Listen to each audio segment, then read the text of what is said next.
Bitch, Kirby could beat Cloud Strife in a battle any day. Excuse you, have you seen their Smash tier list? It clearly shows who's better! Is that as hard as you can punch? Dude, if you were a video game boss, you'd be a pretty bad one. But what makes a good video game boss? Well, Vermillion, that's an excellent topic to discuss. Most video games, regardless of genre, have at least a few different bosses. Some are, of course, better than others. Some are more fun to fight, have more story involved, or have better build-up, among other reasons. But which ones are the best? Well, that's what we're here to discuss. For the sake of this video, a boss is defined as a notable enemy with a fight frequently longer or harder than others, often ending off a certain section of the game and getting either a generic boss theme or their own special theme. Today we're going to be discussing which video game bosses are the best of the best, and why. It should be noted that this is listed in no particular order, and that no final bosses were included, as we will likely make a video of those in the future.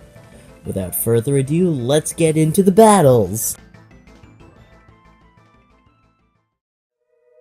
Pikmin 3 had a beautiful selection of bosses, from the elegant Scornet Maestro to the gargantuan Quiggled Myreclops.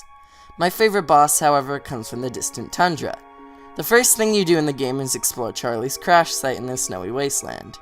It is, however, cut short by something supposedly consuming Charlie. In other words, this boss has been built up as a powerful being since the beginning of the game, which makes the battle all the more interesting. When you finally reach Charlie's crash site, you reach the dark cave he went missing in. Turn on the lights, and holy kazinger Donald! The Behemoth Fozbat is by far the most unique fight in the game. As opposed to just finding the boss's weak point and exploiting it, or going through attack cycles, you must instead work on turning on the lights in the arena and eventually building a bridge. More on that later. As you work in the spacious area, the Fozbat is flying in an invisible state around the room, turning visible quite suddenly and quickly inhaling 5 of your Pikmin at a time. If you activate a light with the Fozbat nearby, it'll fall to the ground, giving you a chance to attack. After you do this a first time, he'll activate the Fozbat pods scattered around the arena, creating yet another obstacle you must work with. The uniqueness of this boss really makes it stand out among the rest, and is a really interesting and fun change of pace. Unlike other bosses, which focused almost entirely on Pikmin 3's combat system, this boss focuses on working with your surroundings to find lights and build the bridge, your end goal, as quickly as possible. Don't get me wrong, Pikmin 3 has a wonderful combat system, but I much prefer the strategy and time management elements that are present in the game's overworld as well as this fight. It is much less repetitive and requires a lot of thinking. Another fun thing about the fight are your options. Turning on the lights around the arena not only has a chance of stunning the Fozbat, but also prevents the boss from entering the area around the light, so you can choose between working quickly in a dangerous environment to build the bridge, or activating as many lights as you can to limit the Fozbat's movement. One last thing I would like to mention is the atmosphere.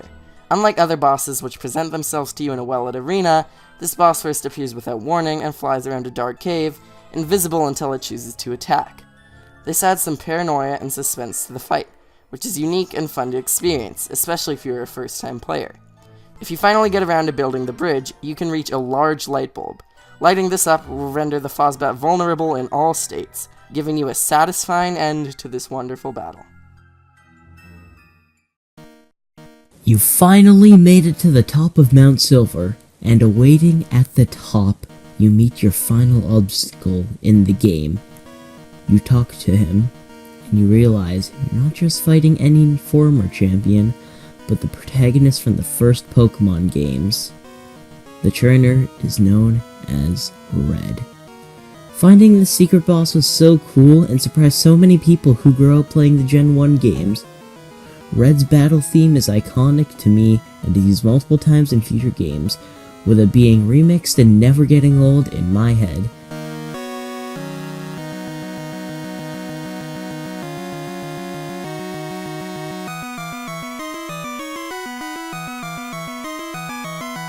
His design and character is pretty cool as well. His personality, being a silent type, is very original. Simple, yet awesome. A hat and vest. Red has stood out to me as the most badass trainer, even more than Cynthia in Silver. Red's team consists of a Charizard, Blastoise, Venusaur, Pikachu, Snorlax, and either a Lapras or an Espeon. All of these Pokemon are above level 70, and has pretty good type coverage. This boss shouldn't be too hard, but it makes a good and awesome challenge nonetheless. Undertale has a multitude of great bosses. So great, in fact, that a couple of years ago, I made a list of my favorites in the game. It wasn't very good. Anyone who was a fan of me back then and managed to watch the first 15 or so minutes of the video, props by the way, it was boring as hell, would know who my favorite non-final boss is. Throughout the 4th chapter of the game, we have multiple encounters with Mettaton, a square-ish robot hell-bent on becoming a star. Oh, and also killing you, but that matters less. After making it to the end of the game, you finally get to fight Mettaton. At first, it seems like there's nothing you can do, but then Alphys calls you and tells you to flip the switch on his back. When you do... What in tarnation? I'm sorry, that was stupid. Mettaton transforms into a flamboyant new form, and the real battle begins. The first thing one will notice in this fight is that your soul is in yellow mode, thus turning the game into a Galaga-esque arcade shooter when dodging attacks. This is the only real battle with this soul form, so it is quite unique, making it interesting. Of course, that would mean nothing if the attacks were designed poorly, but of course, they're great too. They all revolve around you aiming and timing your shots properly. And while they are very difficult to avoid, none of them are to the point of being stupid and unfair. The other thing you will immediately notice is the ratings meter in the top left. It is gradually going down, but you can make it go up by using certain items, getting hit, and acting at the right time. Not only is this unique, but it adds a layer of depth and strategy that isn't present in most other bosses. Of course, we cannot ignore the fact that you're fighting a dancing robotic pop idol that was just a square a few minutes ago, which is sure to give you a good laugh, especially if you haven't seen it before. Seriously, just look up Mettaton X reactions on YouTube, it's hilarious. Of course, one big joke at the start is fine, but this is Undertale. Most, if not all, of the dialogue throughout the fight is sure to make you laugh and make sure you're smiling the whole time. Overall, Mettaton is a battle you are sure to remember. Mostly because of the hentai. The second last boss in the main story, Jecht. Jecht is the father of the protagonist Tidus, and Jecht left Tidus as a child. There is a monster known as Sin that attacks Spira every few years, and in order to defeat it, Jecht sacrifices life for Braska so that way he can become Braska's final Aeon to take down Sin. Like every time, Sin came back, and also he became one with Jecht, meaning that in order to get to Sin, Tidus must kill Jecht. Once the fight starts, you hear a overly metal song that I'd even say is more metal than any of Metallica's songs.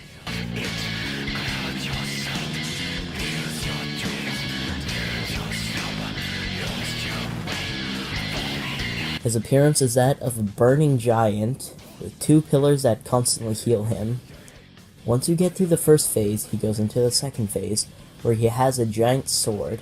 This giant sword gives him a natural AoE attack, which, if you're like me who didn't grind, you will get absolutely wiped by it.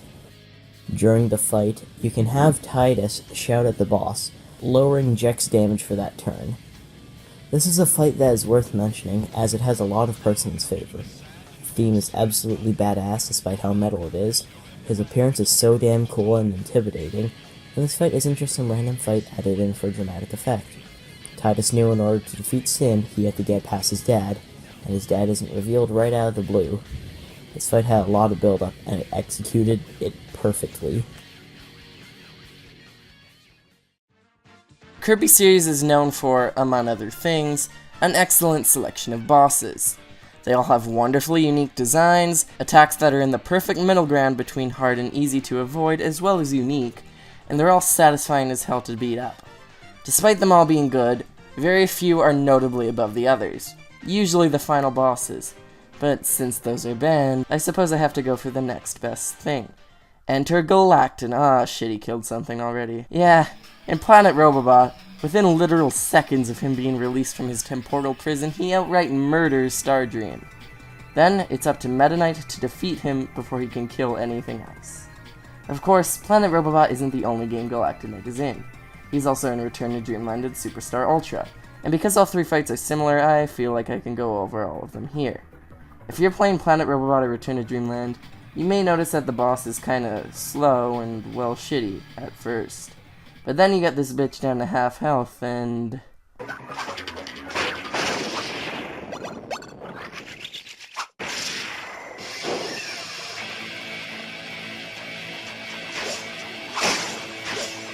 holy shit. Galactic Knight moves pretty quickly, and his attacks, whether they be a ranged sword beam or some powerful slashes, are fast. This means that the player must also be fast, creating a fast-paced and exciting battle, my favorite kind of fight. Each of Galactic Knight's attacks are fast and thus difficult to avoid. However, no matter how difficult they get, it's designed in a way so they never feel unfair. If you get hit, you know that it was your fault, not the game's. Galactic Knight himself is designed to be as badass as a sphere can get. His mask looks like Meta Knight if it had a goddamn slash through it. His angelic wings make him feel out of this world, which he is, and his always angry eyes make him look like he's about to fuck you up. And he is. Another thing I like is how ominous he feels. We know almost nothing about this thing. All we know is that he wants to fuck some shit up, and that he was sealed away by the goddamned ancients for being too powerful. You know, the ones with the massive civilizations, a bunch of magic, stars that grant you any wish. Yeah, and maybe within your best interest to avoid this guy if you see him on the other side of the street. That is, if he doesn't kill you first. One last thing I want to mention is that 2 of the 3 times you fight Galactic Knight, you're playing as Meta Knight. Pretty badass character himself. This means that this is a duel between 2 of the most badass characters in the Nintendo universe.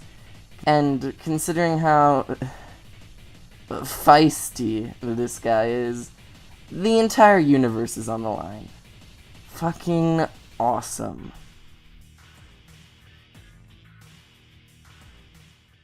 Hey, where did everyone go? Oh, I think they came for an actual fight and not a boring video game discussion. Huh, that kinda sucks. I liked having an audience. Yeah, me too. But I really enjoyed discussing boss battles. We should do this again sometime. And by sometime, I mean right now over on my channel. Sounds like a plan to me. If anyone is still watching, they should really click the card in the top right to go check out the video on Vermillion's channel, where we go over even more bosses, just like in this video. Yeah, I really need that AdSense, baby! That wasn't funny. Aww. Anyone who's still watching should also probably leave a comment talking about their favorite bosses, because we love hearing what you think. Are you sure you weren't just saying that because comments help promote your video? Shut the hell up!